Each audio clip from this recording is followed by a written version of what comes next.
Bismillahirrahmanirrahim. Assalamualaikum warahmatullahi wabarakatuh. Halo semuanya, apa kabar? Sehat-sehat semuanya ya. Ibu doakan semuanya selalu dalam keadaan sehat, selalu dalam keadaan semangat untuk mengikuti pembelajaran ini. Untuk yang sudah mengumpulkan tugasnya yang kemarin, Ibu ucapkan terima kasih. Bagi yang belum nih, masih ada aja yang belum. Yang belum cepetan, sok di-upload secepatnya ya, biar nggak numpuk nantinya. Biar di akhir itu nggak kerasa berat, karena dari awal kalian nggak ngerjain, akhirnya numpuk di akhir. Ya dicicil dari sekarang. Oke? Untuk pertemuan kali ini, kita akan membahas tentang manfaat pengawetan bahan nabati dan bahan hewani. Mutu atau kualitas bahan pangan yang terbaik itu ada di sesaat setelah pemanenan atau pemotongan. Nah, kondisi ini tidak berlangsung lama, tergantung pada derajat kematangan waktu pemanenan. Jadi, seberapa matang sih si bahan makanan tersebut gitu ya pada saat pemanenan. Nah, itu berpengaruh terhadap mutu bahan pangan tersebut. Ada beberapa bahan pangan yang bisa menurun mutunya dalam 1 atau 2 hari aja, atau dalam beberapa jam setelah pemanenan atau pemotongan. Nah, bahan hasil pertanian, peternakan, atau perikanan itu akan terus mengalami kerusakan sehingga terjadi penurunan mutu atau kualitas. Jadi kalau misalkan bahan pangannya itu berupa tanaman, itu mutu yang terbaiknya sesaat setelah dipetik gitu ya, sesaat setelah dipanen gitu. Ikan pun sama. Jadi kalau misalkan kalian punya kolam ikannya itu atau misalkan beli ikan di pasar, itu cari ikan yang masih hidup.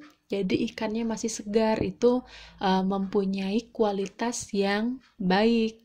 Peternakan pun sama, misalkan kamu beli ayamnya itu ayam yang dipotong di hari yang sama, jangan beli ayam tiren ya, pasti kalau ayam tiren itu kualitasnya atau mutunya itu sudah sangat jelek. Setiap produk makanan atau minuman itu punya masa keawetan yang berbeda-beda.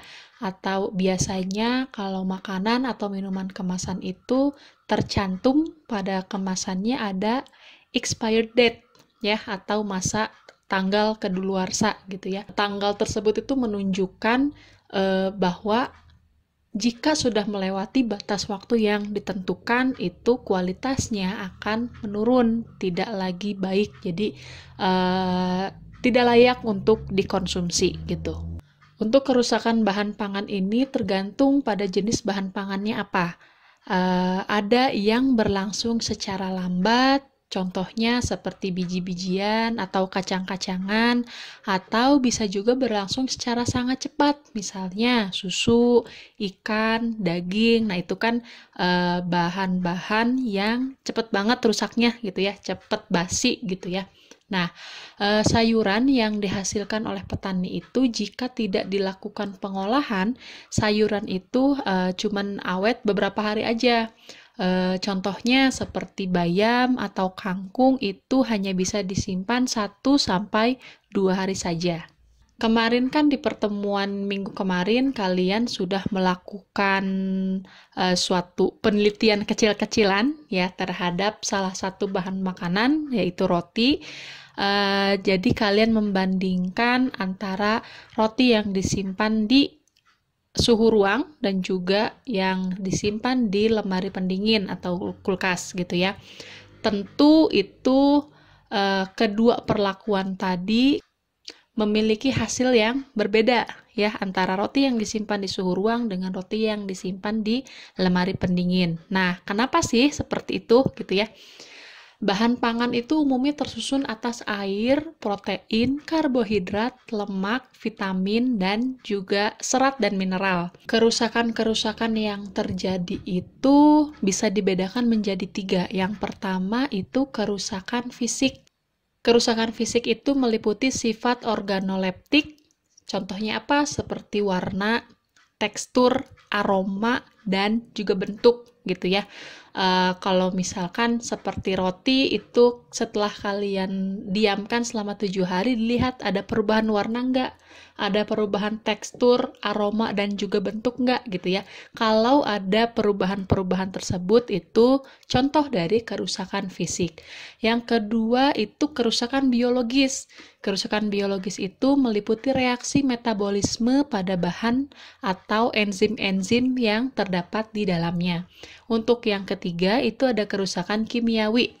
Kerusakan kimiawi itu kerusakan pada komponen penyusunnya, seperti kadar air, karbohidrat, protein, lemak, mineral, vitamin, pigmen, dan lain-lainnya.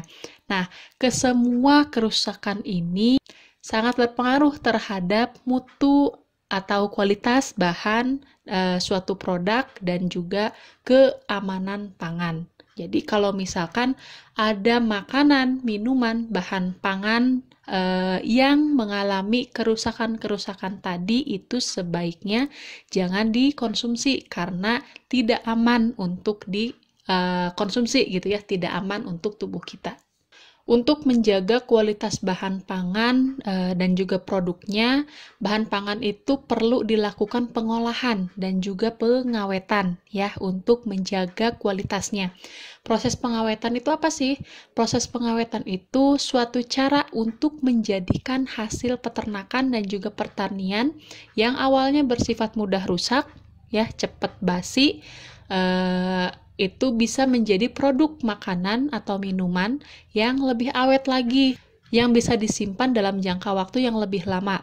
Jadi sebisa mungkin tetap mempertahankan sifat fisiknya, ya, yang tadi tekstur, warna, dan lain-lain, dan juga zat gizinya. Jadi zat gizinya itu masih bisa terjaga dengan baik gitu. Tujuan utama pengawetan pangan ini yaitu untuk memperpanjang masa simpan, itu udah jelas ya. Selain itu juga tujuannya untuk mempertahankan sifat fisik dan kimia dari bahan makanan tersebut, juga untuk mencegah atau memperlambat laju proses dekomposisi atau autolisis bahan makanan, terus untuk mencegah pertumbuhan mikroba yang menggunakan pangan sebagai substratnya untuk memproduksi toksin di dalam pangan, juga untuk mencegah kerusakan yang disebabkan oleh faktor lingkungan termasuk serangan hama.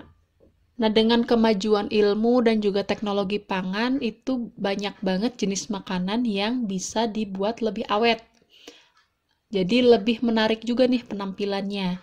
Dan juga lebih enak serta lebih praktis bagi konsumen. Dan yang paling utama yaitu lebih aman untuk dikonsumsi. Untuk kerusakan bahan pangan itu dapat disebabkan oleh beberapa faktor nih. Yang pertama itu mikroba. Nah, mikroba itu dilihat dari pertumbuhan dan aktivitas mikroba. Apa saja contohnya? Yaitu bakteri, hamir, dan juga kapang. Nah, faktor yang kedua itu enzim. Aktivitas enzim-enzim di dalam bahan pangan tersebut, ya, yang menjadi faktor kerusakannya. Dan juga hama, serangga, parasit, dan tikus contohnya ya, serta suhu. Nah, suhu ini termasuk ke dalam faktor kerusakan bahan pangan. Di sini termasuk di dalamnya ini suhu pemanasan dan pendinginan. Nah, yang roti itu merupakan salah satu contoh dari faktor suhu nih ya. Contoh lainnya kayak misalkan daging. Nah, daging merah atau daging sapi ya, kalau disimpan di kulkas biasa itu awet 3-5 hari. Sedangkan kalau disimpan di frozen itu bisa tahan 6-12 bulan. Begitu juga ayam, kalau disimpan di kulkas biasa itu tahan 1-2 hari. Kalau di frozen itu tahan hingga 9 bulan. Kalau disimpan di suhu ruang itu tidak mencapai 1 hari ya. Misalkan paginya kamu beli, disimpan sampai sore atau malam itu sudah mengeluarkan bau yang tidak sedap gitu ya. Nah, jadi di sini menunjukkan bahwa suhu itu sangat berpengaruh, merupakan faktor kerusakan bahan pangan. Jadi semakin rendah suhunya itu bisa menekan pertumbuhan mikroba.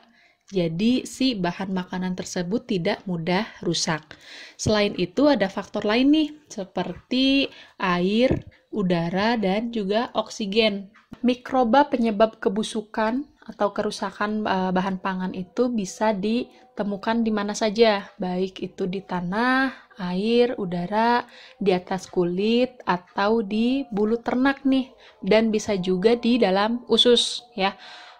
Ada beberapa mikroba yang ditemukan di atas permukaan kulit buah-buahan, sayur-sayuran, biji-bijian, dan juga kacang-kacangan. Bakteri, hamir, dan kapang itu bisa tumbuh dengan baik di keadaan yang hangat dan juga lembab. Ada beberapa bakteri yang mempunyai kisaran suhu pertumbuhannya itu antara 44 sampai 55 derajat Celcius yang biasanya itu disebut dengan bakteri termofilik. Nah, ada juga bakteri yang biasanya itu hidup di kisaran suhu 20 sampai 45 derajat Celcius atau biasa juga disebut dengan bakteri mesofilik. Dan juga ada bakteri lainnya yang mempunyai suhu pertumbuhannya itu di bawah 20 derajat Celcius atau biasa juga disebut dengan bakteri sikrofilik. Untuk spora dari kebanyakan bakteri itu bisa mempertahankan diri di suhu air mendidih ya, dan juga pada suhu air yang lebih rendah gitu. Nah, spora itu akan berkembang biak. Kita bisa mengelompokkan bakteri itu berdasarkan kebutuhan oksigen ya. Ada bakteri yang membutuhkan oksigen agar dia bisa tumbuh atau biasa disebut dengan bakteri aerob. Dan juga ada beberapa bakteri lain yang justru dia itu kalau ada oksigen, dia malah nggak bisa tumbuh. Itu disebut dengan bakteri anaerob. Untuk tugas kali ini, coba kalian amati kedua apel yang ada di sini, yang ada pada gambar. Lalu kalian cari tahu apa penyebab kerusakan apel tersebut. Ya, jelaskan menggunakan bahasa sendiri, bukan textbook. Ya, bukan memindahkan bahasa yang ada di buku atau yang ada di internet ya. Jelaskan menggunakan bahasa sendiri agar kalian lebih memahaminya. Oke? Seperti biasa, upload di Classroom. Untuk pertemuan kali ini bercukupkan sekian. Ketemu lagi di lain waktu.